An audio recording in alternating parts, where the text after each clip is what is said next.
नमस्कार मित्रमैत्रिणी, पृथ्वीराज फॅशनमध्ये तुमचं पुन्हा एकदा स्वागत। आपल्या 30 दिवसांच्या आरी वर्क सीरीजमध्ये आजचा आपला चौथा दिवस आहे। काल आपण चेन स्टिच म्हणजे काय ते शिकलो। आज आपण स्ट्रेट लाईन आणि कर्व लाईनवर चेन स्टिच कसा एकसारखा आणि नीट घ्यायचा ते पाहणार आहोत। आता इथे मी साहित्य घेतलेलं आहे, स्टँड घेतलेला आहे, तुम्ही बघू शकता। स्टँडला मी फॅब्रिक लावलेलं आहे। आपल्याला इथे पेन्सिल घ्यायची आहे ड्रॉइंगसाठी, म्हणजे लाईन ड्रॉ करण्यासाठी, कटर, थ्रेड आणि नीडल। आता इथे मी लाईन्स काढून घेतलेली आहे, स्ट्रेट लाईन आणि कर्व लाईन। आता याच्यावर आपल्याला एकसारखी चेन स्टिच कशी करायची ते आज आपण पूर्ण डिटेलमध्ये पाहणार आहोत। आता इथे मी जरीचा थ्रेड घेतलेला आहे आणि नीडल घेतलेली आहे। तुम्हाला इथे 14 नंबरची नीडल घ्यायची आहे सुरुवातीला। आता मी धाग्याला गाठ मारून घेतलेली आहे, धागा खाली ठेवून आता सुरुवात करणार आहोत। तर तुम्ही बघू शकता मी सुई कशा पद्धतीने धरलेली आहे। अशा पद्धतीने आपल्याला सुईला पकडायचं आहे नीडलला आणि स्टार्टिंग पासून ते एंड पर्यंत टाका टाकत जायचा आहे। आता टाका टाकत असताना कोणत्या गोष्टींची काळजी घ्यायची आहे? सगळ्यात महत्त्वाचं म्हणजे स्टिच साइज जी आहे ती एकसारखी ठेवायची आहे। नीडल नेहमी सरळ खाली वर करायची आहे, धागा जास्त घट्ट ओढायचा नाही, या गोष्टींची काळजी घ्यायची आहे।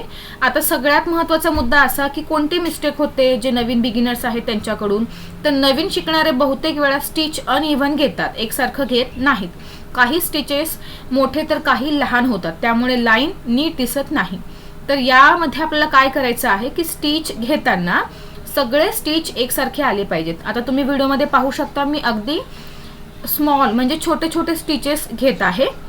तुम्ही सुरुवातीला मोठा मोठा स्टिच जरी टाकला तरी चालेल। आता याच्यामध्ये आणखीन एक चूक काय होते की धागा जो आहे तो जास्त ताणला गेल्यामुळे फॅब्रिक काय होतं, आकसून जातं। तर याची देखील काळजी घ्यायची आहे। स्टिच घेत असताना आपल्याला प्रत्येक स्टिच हा पहिल्या म्हणजे अगोदरच्या स्टिच सारखाच असला पाहिजे। तो एक म्हणजे कसं होतं की एक जास्त एक कमी अशा पद्धतीने आपल्याला स्टिच ठेवायचे नाहीत। यामुळे काय होतं की तुम्ही एकसारखे स्टिचेस जर ठेवले चेन स्टिचचे तर आपली जी चेन स्टिच आहे ती प्रॉपर दिसते। कारण संपूर्ण आरी वर्कमध्ये आपल्याला ही जी चेन स्टिच आहे हिला आपल्याला सगळीकडेच वापरावं लागतं। तुम्हाला पुढे जाऊन कळेलच, किंवा जर तुम्ही याच्या बद्दल जर माहिती घेतली असेल तर तुम्हाला याची कल्पना असेलच।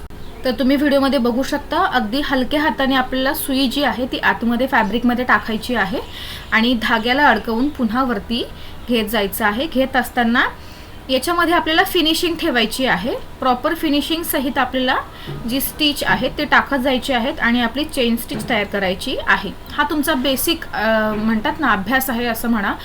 हा जर तुम्ही व्यवस्थित केला तर तुमचा पुढचा जो प्रवास आहे आरी वर्कचा तो सोपा होऊन जाईल। कारण चेन स्टिच हा खूप महत्त्वाचा पार्ट आहे, बेसिक पार्ट आहे। सुई पकडण्यापासून ते धागा कसा पकडायचा किंवा कसा खेचायचा या सगळ्या गोष्टींची काळजी घ्यायची आहे। आता आपल्याला इथे एंड नॉट द्यायची आहे, मी पाठीमागच्या व्हिडिओमध्ये दाखवलंच तुम्हाला।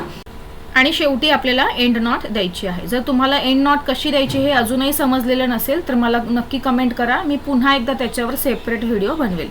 तर आपली जी प्रॉपर स्ट्रेट लाईनची जी चेन स्टिच आहे ती तयार झालेली आहे। तुम्ही बघू शकता अगदी सगळे एकसारख्या चेन स्टिच आहेत आणि खूप एकदम बारीक अशा आहेत, म्हणजे मी माझ्या पद्धतीने तयार केलेल्या आहेत। तुम्ही मोठ्या जरी टाकल्या तरी हरकत नाही। आता दुसरा जो आपला भाग आहे त्याच्यामध्ये आपण कर्वची जी लाईन आहे तिला आपण इथे चेन स्टिच टाकणार आहोत।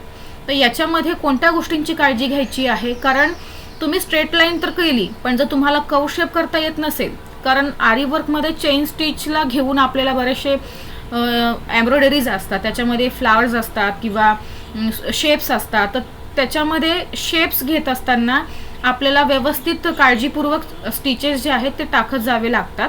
तर तुम्ही व्हिडिओमध्ये बघू शकता अगदी एकसारखे स्टिचेस टाकत जायचं आहे। आता यामध्ये कोणत्या गोष्टींची काळजी घ्यायची आहे तर कर्ववर स्टिच साईज कमी ठेवायची आहे, जास्त ठेवायची नाही। अचानक वळायचं नाहीये, आपल्याला हळूहळू डायरेक्शनने जी स्टिच आहे ती टाकत जायची आहे। तुम्ही जर पटकन वळालात, मोठा स्टिच टाकला तर तो जो कर्व शेप आहे तो प्रॉपर आपल्याला दिसणार नाही। प्रत्येक स्टिच कर्वला फॉलो करत आहे का ते देखील आपल्याला पाहायचं आहे। तर या सगळ्या गोष्टींची आपल्याला काळजी घ्यायची आहे। इथे मी तुम्हाला अगदी बारीक डिटेल सहित सांगत आहे। याच्याही व्यतिरिक्त जर तुमचे काही डाउट्स असतील तर मला नक्की कमेंट करा, मी तुमचे प्रत्येक डाउट्स जे आहेत ते क्लिअर करण्याचा इथे प्रयत्न करेल। आता इथे मी थोडा फास्ट मध्ये घेत आहे कारण जी चेन स्टिच आहे त्याच्यामध्ये आपल्याला काय काळजी घ्यायची आहे हे मी तुम्हाला सुरुवातीला सांगितलेलं आहे. जर हे अगदीच मी स्लोमध्ये दाखवलं तर व्हिडिओ फार मोठा होईल. तर अशा पद्धतीने आपलं जो कर्व शेपची जी लाईन आहे ती देखील इथे झालेली आहे आणि याला देखील एंड नॉट दिलेली आहे. प्रत्येक वेळेस आपल्याला शेवटी एंड नॉट द्यायचंच आहे. मग तो धागा असेल, जरीचा थ्रेड असेल किंवा आणखीन तुम्ही कुठल्या प्रकारचा जो धागा यूज कराल तर तिथे तुम्हाला एंडला एंड नॉट द्यायचंच आहे. तर आपली ही अगदी प्रॉपर फिनिशिंग सहित इथे आपली जी कर्व शेपची जी लाईन आहे ती चेन स्टिचने तयार झालेली आहे. आता मी आणखीन एक लाईन काढलेली आहे, ती तुम्हाला मी थोडा मोठा टाका टाकत आहे. आता टाका तुम्ही कितीही लहान टाका किंवा मोठा टाका, पण टाकल्यानंतर तो टाकत असताना काय करायचं आहे की तुम्हाला एकसारखाच टाकायचा आहे. त्याच्यामध्ये एक मोठा किंवा एक छोटा असं करायचं नाही. याच्यामध्ये काय आहे की फिनिशिंग व्यवस्थित दिसत नाही. आता तुम्ही शिकत असताना जर या बारीक सारी गोष्टी व्यवस्थित लक्षात ठेवल्या आणि फॉलो केल्या तर पुढे जाऊन तुमच्याकडून एखादा ब्लाऊज जर तुम्हाला ब्रायडलचा आला असेल किंवा तुम्ही स्वतः करत असाल स्वतःसाठी, तर तो तुम्ही स्वतः केल्यानंतरच प्रॉपर फिनिशिंगने तयार झाला हे पाहिल्यावर आपल्या स्वतःलाच खूप जास्त आनंद होतो. आणि जर आपल्याला बाहेर द्यायचा असेल तर नक्कीच आपल्याला तो व्यवस्थित आणि प्रोफेशनली व्यवस्थित बनवूनच द्यावा लागतो. त्यामुळे या सगळ्या गोष्टींची काळजी घ्यायची आहे आणि मगच सुरुवात करायची आहे. तर आता ही जी स्ट्रेट लाईन आहे ती थोड्या मोठ्या टाक्यांची आपण टाकून घेतलेली आहे. व्यवस्थित टाकून घ्यायची आहे. तुम्ही सुद्धा मी करत असताना जर प्रॅक्टिस केली तर तुम्हाला समजायला आणखीन थोडं सोपं जाईल. इथे देखील मी एंड नॉट टाकून घेतलेला आहे.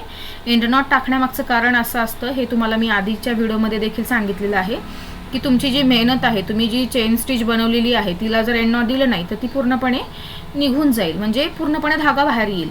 तर अशा पद्धतीने आपण एक छोटी म्हणजे छोट्या टाकांची चेन स्टिच बनवली, लाईनमध्ये एक कर्व शेपमध्ये बनवली आणि एक मोठ्या टाक्यांची लाईनमध्ये चेन स्टिच बनवलेली आहे.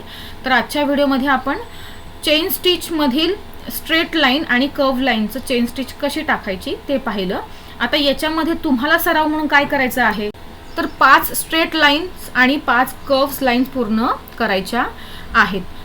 रोज 10 ते 15 मिनिटं तुम्हाला सराव करायचा आहे. याच्यामुळे काय होईल की तुमच्या आरीवरचा जो स्टिचिंग आहे त्याच्यामध्ये सुधारणा होईल. आजचा व्हिडिओ आवडला असेल तर लाईक करा, चॅनलला सबस्क्राईब करा आणि उद्याच्या व्हिडिओमध्ये आपण सर्कल शेप आणि स्क्वेअर शेप चेन स्टिचने कसं तयार करायचं ते पाहणार आहोत. तर व्हिडिओ नक्की बघा, अजिबात स्किप करू नका. भेटूयात पुढच्या व्हिडिओमध्ये. तोपर्यंत धन्यवाद.